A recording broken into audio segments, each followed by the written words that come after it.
ইংরেজি শিখতে এই ৫টি ভোকাবুলারি এবং ৫টি বাক্য আমার সাথে মেমোরাইজ করুন। নাম্বার 1 অ্যাকসেপ্ট গ্রহণ করা, অ্যাকসেপ্ট গ্রহণ করা। নাম্বার 2 অ্যাচিভ অর্জন করা, নাম্বার 2 অ্যাচিভ অর্জন করা।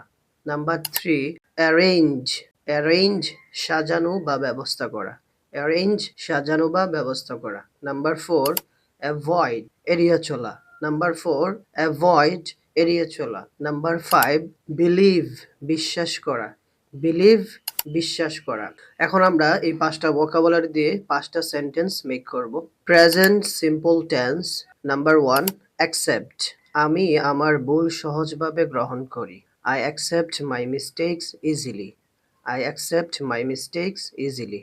নাম্বার 2 অ্যাচিভ আমি কঠোর পরিশ্রমে আমার লক্ষ্য অর্জন করি। I achieve my goals with hard work. I achieve my goals with hard work. Number 3 arrange আমি প্রতিদিন আমার ইংরেজি বইগুলো সুন্দরভাবে সাজাই। I arrange my English books every day. I arrange my English books every day. Number 4 avoid আমি অপ্রয়োজনীয় ঝামেলা এড়িয়ে চলি। I avoid unnecessary problems. I avoid unnecessary problems. Number 5 believe আমি নিজের ক্ষমতার উপর বিশ্বাস রাখি। I believe in my abilities.